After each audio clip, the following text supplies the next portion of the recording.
आप सभी भक्तजनों का हमारे चैनल पर फिर से एक बार स्वागत है। आज हम आपको संतोषी माता की व्रत कथा सुनाएंगे, जो हमेशा सुनी जाने वाली है एवं परम आनंद देने वाली है। तो आइए भक्तों, शुरू करते हैं। प्रेम से बोलिए जय संतोषी माता। हे माता संतोषी, जो भक्त आपका व्रत, आपकी कथा, आपके भक्तों पर सच्चा मन, सच्ची भावना, सच्ची निष्ठा अगर रखता है तो आप उस भक्त को अपना आशीर्वाद अवश्य प्रदान करें। हमारी बस यही कामना है। पौराणिक कथा के अनुसार एक गांव में एक बुढ़िया रहा करती थी, जिसके 7 बेटे थे। 6 बेटे कमाने वाले थे, लेकिन एक बेटा निकम्मा था। बुढ़िया माँ 6 पुत्रों को खाना बहुत प्रेम से खिलाती और उनकी थालियों में जो भी झूठा बचता वह 7वें पुत्र को दिया करती थी। 7वां पुत्र एक दिन अपनी पत्नी से बोला, देखो मेरी माता का मुझ पर कितना प्रेम है। वह बोली, क्यों नहीं, सबका झूठा बचा हुआ तुमको जो खिलाती हैं। तब वह बोला, जब तक अपनी आंखों से मैं ना देख लूं मान नहीं सकता। पत्नी ने हंसकर कहा, देख लोगे तब तो मानोगे ना। फिर कुछ दिनों के बाद एक बड़ा त्योहार आया। घर में 7 तरह के भोजन और चूरमा के लड्डू बने। वह पत्नी की बात को जांचने के लिए सिरदर्द का बहाना बनाकर पतला कपड़ा ओढ़कर रसोई में जाकर सो गया और कपड़े में से सब देखता रहा। 6 भाई भोजन करने आए। उसने देखा माँ ने उनके लिए सुंदर सुंदर आसन बिछाए, 7 तरह की रसोई परोसी और आग्रह कर करके उन्हें भोजन कराती रही। वह चुपचाप देखता रहा। 6 भाई भोजन करके उठ गए। तब माँ ने उनकी 5 थालियों में से लड्डुओं के टुकड़े को उठाया और एक लड्डू बनाया। जूठन साफ करके माँ ने उसे पुकारा, उठ बेटा, तेरे भाइयों ने भोजन कर लिया, तू भी उठकर भोजन कर ले। तब उसने कहा, माँ मुझे भोजन नहीं करना है, मैं परदेश जा रहा हूँ। माता ने कहा, कल जाना हो तो आज ही चला जा। वह बोला, हाँ हाँ आज ही जा रहा हूँ। ऐसा कहकर वह घर से निकल गया। चलते समय उसे अपनी पत्नी की याद आई। वह गौशाला में कंडे थाप रही थी। तब वह वहां जाकर बोला, ये प्रिय, मैं परदेश जा रहा हूँ, अगर आपके पास कुछ निशानी हो तो मुझे दे दो। पत्नी बोली, मेरे पास क्या है, ये गोबर भरा हाथ है। ऐसा कहकर उसकी पीठ में गोबर के हाथ की थाप मार दी। तब वह चल पड़ा। चलते चलते दूर देश में वह जाकर पहुंचा। वहां एक साहूकार ने उसे काम पर रख लिया और कहा, तनख्वाह काम देख कर मिलेगी। उसने कहा, हे महाजन, जैसा आप ठीक समझे। अब उसे साहूकार के यहाँ नौकरी मिल गई। वह वहाँ दिन रात मेहनत से काम करने लगा। कुछ दिन में दुकान का लेन देन, हिसाब किताब, ग्राहकों को माल बेचना, सारा काम करने लगा। साहूकार के साथ 8 नौकर थे।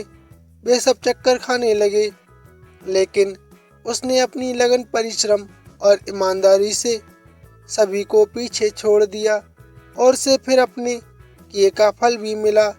सेठ ने भी उसका काम देखा और 3 महीनों में ही उसे मुनाफे का साझेदार बना लिया। परिश्रम करते करते 12 वर्षों में ही वह नगर का नामी सेठ बन गया और सेठ अपना सारा कारोबार उस पर छोड़कर बाहर चला गया। इधर घर पर उसकी पत्नी पर क्या बीती वह भी सुनिए। सास ससुर अब उसे दुख देने लगे। गृहस्थी का सारा काम करवाकर उसे लकड़ी लेने जंगल में भेजते थे। इस बीच घर की रोटियों से बनाकर जो भूसी बचती थी उसकी रोटी बनाकर उसको दी जाती थी और फूटे नारियल की नरेली में उसे पानी दिया जाता था। इस तरह उसके दिन बीतते रहे। एक दिन जब वह जंगल में लकड़ी काटने जा रही थी तब अचानक उसे रास्ते में कुछ स्त्रियां संतोषी माता का व्रत करती दिखाई दी। उन स्त्रियों को देखकर वह भी वहां पर रुक गई और सब देखने लगी। व्रत पूजा समाप्त होने के बाद उसने स्त्रियों से पूछा, ये आप क्या कर रही हो? तब उनमें से एक स्त्री बोली, हम ये संतोषी माता का व्रत कर रहे हैं। उसने पूछा, इसके करने से क्या फल मिलता है और इस व्रत को कैसे किया जाता है? यदि तुम इस व्रत का विधान मुझे समझा कर कहोगी तो मैं तुम्हारा बड़ा एहसान मानूंगी। उनमें से एक स्त्री बोली, सुनो, ये संतोषी माता का व्रत है। इसके करने से निर्धनता, दरिद्रता और कोई भी असंभव काम संभव हो जाता है। लक्ष्मी आती है, मन की चिंताएं दूर होती हैं, मन को प्रसन्नता और शांति मिलती है। पुत्र को पुत्र मिलता है। पति बाहर गया हो तो वह शीघ्र लौट आता है। कुंवारी कन्या का मनपसंद वर मिलता है। चलता मुकदमा खत्म हो जाता है। कलह क्लेश की स्थिति हो तो वह भी शांत हो जाती है। घर में धन जमा हो जाता है। धन जायदाद का लाभ भी होता है और भी कुछ जो मन में कामना हो वह भी पूर्ण होती है। इसलिए हम संतोषी माता का इस व्रत को निसंदेह कर रहे हैं, इसमें कोई संदेह नहीं है। तब वह पूछने लगी, ये व्रत कैसे किया जाता है, ये भी तो बताओ। तब उनमें से एक स्त्री कहने लगी, बहन, बिना परेशानी, श्रद्धा और प्रेम से जितना भी बन सके प्रसाद लेना। सवा पैसे से, सवा आने या फिर इससे भी ज्यादा शक्ति और भक्ति के अनुसार गुड़ और चना लेना। हर शुक्रवार को निराहार रहकर कथा कहना सुनना। इसके बीच में क्रम टूटना नहीं चाहिए। लगातार नियम का पालन करना। सुनने वाला कोई न मिले तो घी का दीपक जलाकर उसके आगे जल से भरा हुआ पात्र रखकर कथा कहना, परंतु नियम नहीं टूटना चाहिए। जब तक कार्य सिद्धि न हो नियम पालन करना चाहिए और कार्य सिद्धि हो जाने पर व्रत का उद्यापन करना। 3 मास में ही माता पूरा फल प्रदान करती हैं।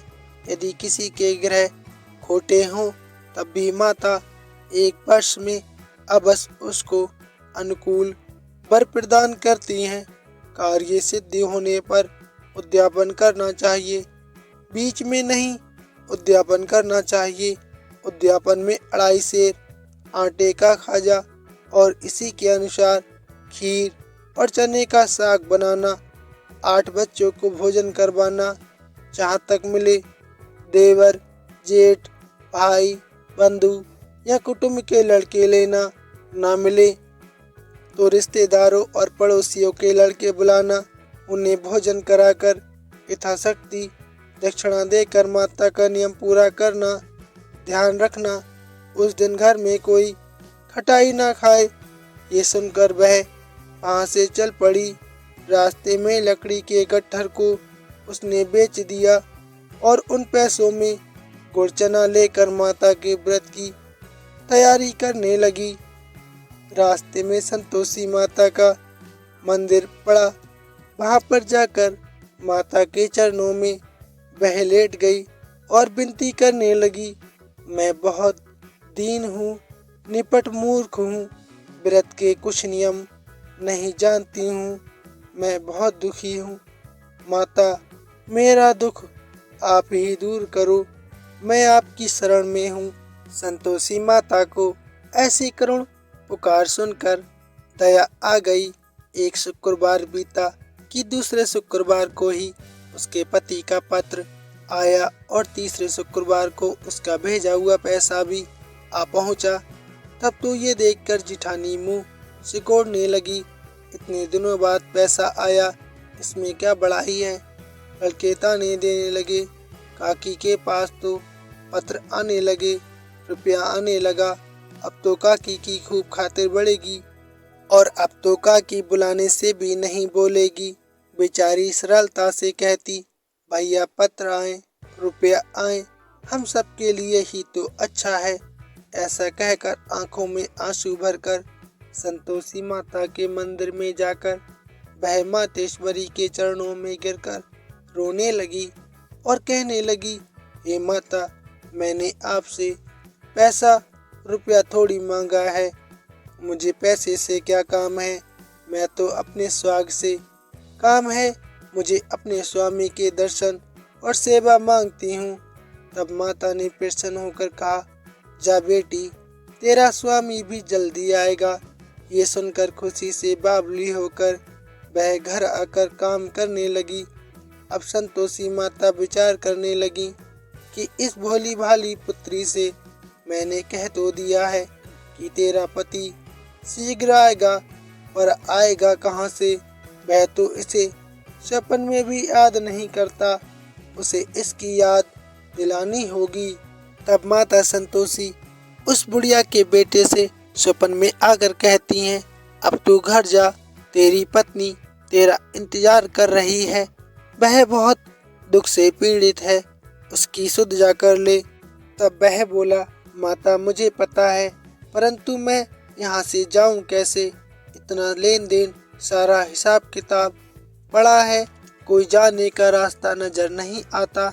आप ही कोई राह दिखाइए जिससे मैं शीघ्र ही घर वापस चला जाऊं।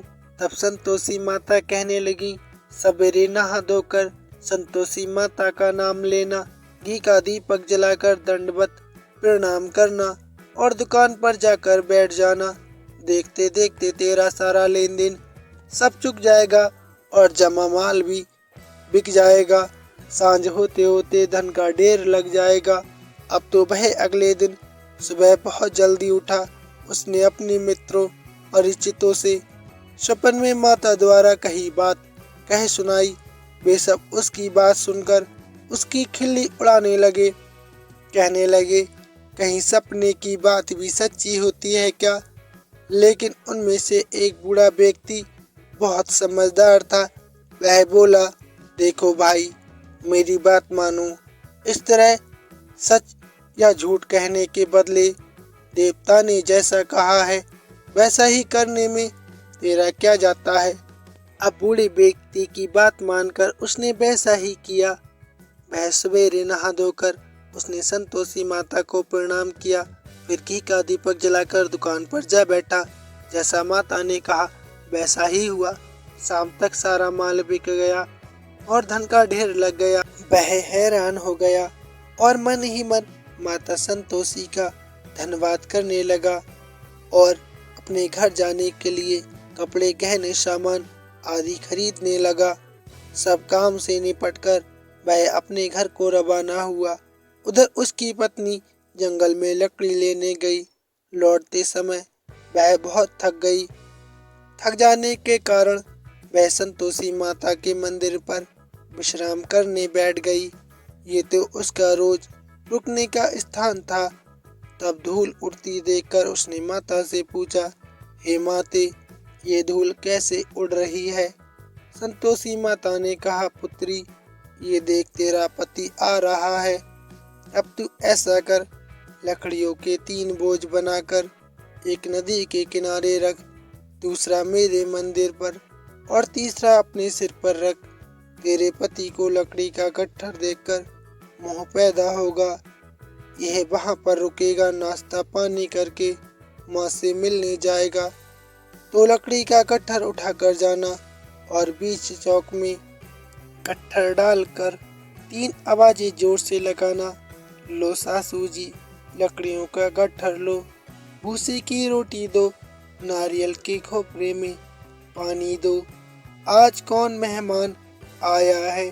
संतोषी माता की बात सुनकर वह बहुत अच्छा माँ कहकर प्रसन्न मन से लकड़ियों के 3 गट्ठर बनाकर लाई।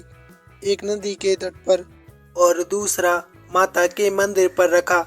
इतने में ही मुसाफिर वहां आ पहुंचा। सूखी लकड़ी देखकर उसको इच्छा हुई कि अब यहीं विश्राम कर लें और भोजन बनाकर खा पी कर फिर गांव को चलें। इस प्रकार भोजन करके विश्राम कर वह अपने गांव में आ गया। उसी समय बहू सिर पर लकड़ी का गट्ठर लेकर आई।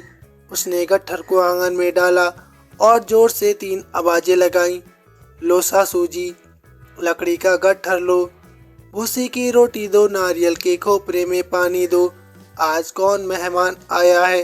ये सुनकर सास ने अपने दिए हुए कष्टों को भुलाने के लिए कहा, बहू तू ऐसा क्यों कह रही है, तेरा पति ही तो आया है, आ बैठ, मीठा भात खाकर कपड़े गहने पहन। पत्नी की आवाज सुनकर उसका पति बाहर आया। फिर उसके हाथ में पहनी अंगूठी देखकर, उसकी दशा देखकर वह व्याकुल हो गया। उसने माँ से पूछा, माँ ये कौन है। माँ बोली, बेटा तेरी ही तो पत्नी है, आज 12 वर्ष हो गए हैं जब से तू गया है, तब से सारे गांव में जाकर जानवरों की तरह भटकती फिरती रहती है, काम काज कुछ करती नहीं, 4 समय आकर खा जाती है। अब मुझे देखकर भूसी के रोटी और नारियल के खोपरे में पानी मांगती है। तब वह बोला, माँ मैंने इसे भी देखा है और तुम्हें भी, मुझे दूसरे घर की चाबी दो, मैं उसमें रहूंगा। माँ ने कहा, ठीक है बेटा, जैसी तेरी मर्जी। ऐसा कहकर माँ ने चाबी का गुच्छा बेटे के सामने रख दिया। उसने दूसरे घर को खोलकर सारा सामान जमाया। एक ही दिन में वह राजा के महल जैसा ठाट बाट हो गया। अब क्या था, वह सुख भोगने लगी। अगला शुक्रवार आया। उसने अपने पति से कहा, सुनो, मुझे माता का उद्यापन करना है। पति बोला, बहुत अच्छा, खुशी से कर लो। अब वह उद्यापन की तैयारी करने लगी जेठ के लड़कों को भोजन के लिए। वह कहने कही उसने मंजूर किया, परंतु पीछे से जेठानी कहने लगी, देखो रे बच्चों, भोजन के समय सब लोग खटाई मांगना, जिससे उसका उद्यापन पूरा ना हो। अब लड़के भोजन करने आए, खीर पेट भर कर खाई, लेकिन माँ की बात याद आते ही कहने लगे, चाची हमें कुछ खटाई खाने को दो, खीर खाना हमें बिल्कुल अच्छा नहीं लगता। और लड़के उठ खड़े हुए, फिर बोले, पैसे लाओ, भोली वाली बहू कुछ नहीं जानती। उसने उन लड़कों को पैसे दे दिए। लड़कों ने बाजार जाकर उन पैसों से इमली खरीदी और खाई। ये सब देखकर अब बहू और माता संतोषी कोपित हो गई और राजा के दूत उसके पति को पकड़ कर ले गए। तब जेठानी कहने लगी, अब सब पता चल जाएगा जब जेल की रोटी खाएगा। बहू से ये वचन सहन नहीं हुए। वह संतोषी माता के मंदिर में गई और कहने लगी, हे माता, ये आपने क्या कर दिया, हंसाकर अब मुझे क्यों रुलाने लगी। संतोषी माता बोली, पुत्री तूने मेरा व्रत भंग किया है, इतनी जल्दी सारी बातें भुला दी। वह बोली, माँ मैं तो कुछ नहीं भूली, ना ही मैंने कोई अपराध किया है, मुझे तो लड़कों ने भूल में डाल दिया, मुझे क्षमा कर दो, मैं आपका उद्यापन फिर से करूंगी। अब बताओ माता, मेरे पति कैसे वापस आएंगे। तब संतोषी माता बोली, पुत्री जा, तेरा पति तुझे रास्ते में आता मिलेगा। वह मंदिर से निकलकर बाहर आई तो रास्ते में उसे अपना पति आता हुआ मिला। उसने पूछा, कहाँ गए थे। तब वह बोला, इतना धन जो कमाया है राजा ने उसका कर मांगा है। तब वह प्रसन्न होकर बोली, भला हुआ, अब घर चलो। फिर अगला शुक्रवार आया। तब वह बोली, मुझे माता को उद्यापन करना है। पति ने कहा, ठीक है कर लो। फिर वह जेठ के लड़कों से भोजन करने को कहने गई। जेठानी ने लड़कों को फिर सिखा दिया कि तुम पहले की तरह खटाई मांगना। अब की बार लड़के भोजन करने बैठे, लेकिन भोजन करने से पहले ही कहने लगे, हमें खीर पूरी अच्छी नहीं लगती, जी घबराता है, कुछ खटाई खाने को दो। तब वह बोली, खटाई तो नहीं मिलेगी, खाना हो तो खाओ। उनके उठकर चले जाने पर उसने ब्राह्मणों के लड़के बुलवाकर उन्हें भोजन करवाया। दक्षिणा की जगह उन्हें एक एक फल दिया। इससे संतोषी माता प्रसन्न हो गई और माता की कृपा से 9 माह के बाद उनको चंद्रमा के समान एक पुत्र प्राप्त हुआ। पुत्र को लेकर वह हर दिन संतोषी माता के मंदिर में जाया करती थी। एक दिन संतोषी माता ने अपने मन में विचार बनाया कि रोज ये अपने पुत्र के साथ मेरे मंदिर में आती है, क्यों ना आज मैं इसके घर चलकर देखूं, इसका आश्रय देखूं तो सही ये कैसे रहती है, कहाँ रहती है। ये विचार कर माता ने भयानक रूप बनाया। गुड़ और चने से सना मुख, ऊपर से मुंड के समान होंठ, उस पर मक्खियां भिनभिना रही थीं। दहलीज पर पैर रखते ही उसकी सास चिल्लाई, देखो रे कोई चुड़ैल, डाकनी चली आ रही है, जल्दी भगाओ इसे नहीं तो सबको खा जाएगी। बहू रोशनदान से सब देख रही थी। वह प्रसन्न हो उठी, आज मेरी माता मेरे घर आई हैं। ऐसा कहकर दूध पीते बच्चे को गोद से उतार दिया। ये सब देखकर सास क्रोध में बोली, अरे देखो देखो, तू जरा इसकी उतावली कैसे उतावली हो जा रही है, जो बच्चे को ही पटक दिया। फिर माता की कृपा से जहाँ देखो वहाँ लड़के ही लड़के नजर आने लगे। उसने माता से विनती की और अपनी गलती की क्षमा मांगी और सबको माता ने क्षमा कर दिया। इस प्रकार माता की कृपा से सब सुखमय जीवन व्यतीत करने लगे। प्रेम से बोलिए भक्तों, जय संतोषी माता। धन्यवाद।